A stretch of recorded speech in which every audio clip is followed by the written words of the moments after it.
Assalamualaikum warahmatullahi wabarakatuh. Selamat datang di kuliah Fisika Komputasi, Departemen Fisika FMIPA UI. Di video kali ini, saya akan memberikan pengantar soal dua buah topik, yaitu Fisika Komputasi dan yang kedua adalah GNU Octave. Di kuliah ini, berjudul Fisika Komputasi, merupakan sebuah kuliah yang menjembatani antara tiga topik, yaitu tiga topik area, yaitu area studi fisika, area studi matematika, dan area studi komputer. Dan fisika komputasi ini berada dalam irisannya. Kenapa sih? Yaitu di kuliah ini kita akan menggunakan metode numerik yang merupakan bagian dari matematika untuk menganalisa fenomena fisika, fenomena dan data dari fisika, dan lakukan semua itu menggunakan software komputer untuk melakukan komputasi. Karena itu kuliah ini disebut fisika komputasi. Jadi kalau dari teori kita akan mengambil dari model kuantil yang akan kita pelajari, dan dari eksperimen kita akan mengambil datanya. Dan komputasi ini akan menjembatani antara teori dan eksperimen. Sebagai contoh, kalau kita punya gerak vertikal, maka di teori kita tahu bahwa rumusnya adalah H sama dengan H0 plus V0 T min setengah GT kuadrat. Dan dalam eksperimen kita ambil data dari pengukurannya. Dan bagaimanakah kita mengumpulkan ini kedua ini? Itu adalah tugas dari fisika komputasi. Dari data-data ini kita memfit atau kita mencocokkan atau kita menggambar sebuah kurva yang sesuai dengan data-data yang kita ambil dari eksperimen. Dan dari data itu kita bisa ambil berapa nilai kecepatan awal, berapa ketinggian awal, dan berapa percepatan gravitasi. Jadi ketiga hal itu atau banyak hal-hal lain dalam fisika itu hanya bisa kita dapat atau kita amati dari eksperimen, dan kemudian kita cocokkan atau kita modifikasi teori kita sesuai dengan eksperimen tersebut. Nah, semua itu secara umum bisa dibagi jadi dua ya. Yang pertama adalah meminimalisasi waktu untuk belajar programming. Ini sebuah sebuah bahasa pemrograman yang didesain supaya cepat, user interface-nya mudah, dan cepat untuk belajar computing. Sedangkan untuk C, C++, dan Fortran itu adalah akan fokus ke belajar bahasa pemrograman. Dan untuk bisa memakai mungkin butuh waktu, tapi setelah kalian mendalaminya, kalian bisa memanfaatkannya untuk permasalahan yang lebih luas dan akan lebih efektif secara komputasi berat. Tapi mata kuliah ini, fisika komputasi ini akan fokus ke komputasi saja, seperti yang saya bilang sebelumnya bahwa ini kita akan mempelajari fenomena fisika menggunakan metode numerik, menggunakan software Octave. Dengan software seperti Octave dan MATLAB yang kita akan meminimalisasi waktu untuk belajar pemrograman, tapi kita hanya fokus dalam belajar computing. Ini adalah dua hal yang berbeda, tapi mirip ya. Jadi kalau dalam MATLAB atau Octave, ini adalah sebuah software yang sudah yang ada bahasa-bahasa di dalamnya, dan yang akan kita akan menggunakan selayaknya kita menggunakan kalkulator. Ya saja kalkulatornya akan lebih kompleks dan kita bisa lebih utak-atik secara kita bisa masukkan program ke dalam itu. Seperti itu. Nah, kedua software ini menggunakan bahasa yang relatif mirip.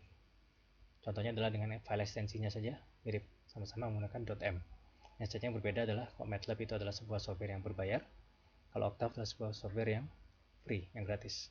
Oleh karena itu, saya menyarankan kalian untuk menggunakan Octave, dan nanti pada suatu saat ketika sudah kerja atau secara profesional menggunakan MATLAB, knowledge yang kalian punya tentang Octave akan sangat kompatibel dan mudah ditransfer untuk belajar di MATLAB.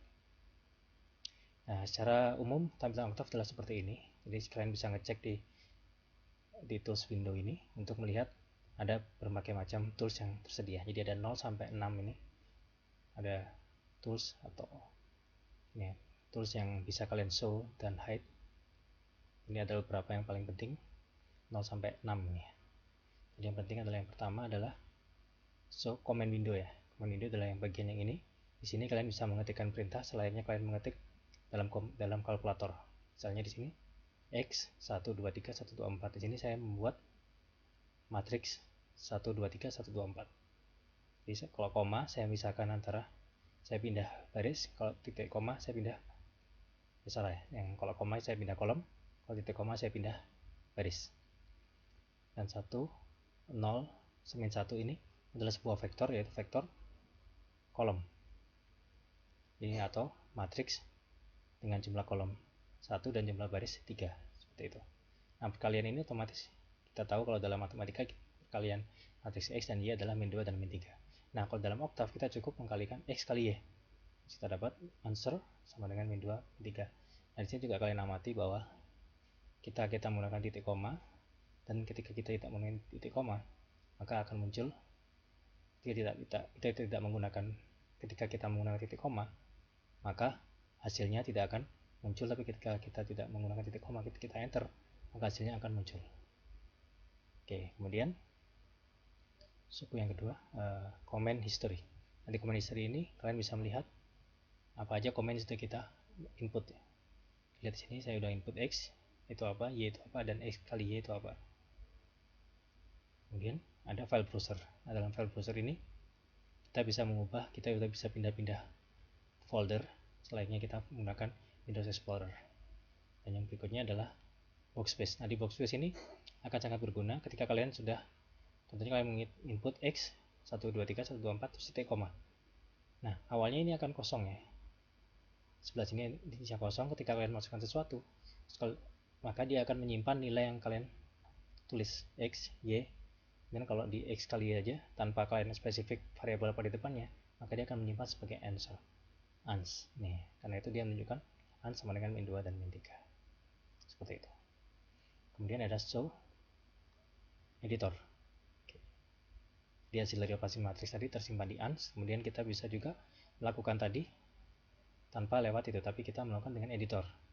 Jadi kita masukkan ke editor, kita ketik yang tadi, clear dulu, memberikan workspace tadi yang awalnya isinya X dan Y. Setelah di clear jadi A dan B, kemudian A, B, A kali B. Nah, ini sama dengan yang kita lakukan tadi, hanya saja bukan X, Y, tapi A dan B. Dan untuk merunnya kita tinggal klik di sini tombol run ya. Ada file run. Atau sini di run atau F5. Seperti itu.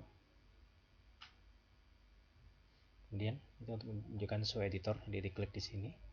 Dan yang berikutnya adalah show document. Nah, show documentation ini sangat berguna untuk kalian. Jadi di sini kalian bisa mencari di contents maupun di function index atau search untuk mencari fungsi-fungsi atau metode-metode atau deskripsi dari fungsi-fungsi yang ingin kalian lakukan. Misalnya kalian belajar interpolation, cari interpolation, ketik di search, nanti akan keluar. Atau fungsi-fungsi yang akan dijelaskan dalam playlist ini, kalian bisa search di function index. Dan yang last but not least adalah variable editor. Ini sangat jarang digunakan, tapi ada beberapa kasus mungkin kalian bisa menggunakannya. Saya pribadi jarang menggunakan bagian show variable editor. Oke. Jadi untuk merangkum pembahasan kita di video pengantar ini, sekali lagi saya mengingatkan bahwa fisika komputasi kita akan mempelajari fenomena fisika dengan menggunakan metode numerik matematis dan menggunakan pada software komputasi. Software yang kita gunakan adalah software Octave. Jadi kita ingat lagi, teori adalah membuat model, eksperimen menguji model. Nah, gunanya komputasi apa? Menjembatani teori dan eksperimen tersebut. Di sekian video pengantar ini, saya harap kalian semangat untuk mempelajari fisika komputasi dan menonton video-video berikutnya. Assalamualaikum warahmatullahi wabarakatuh.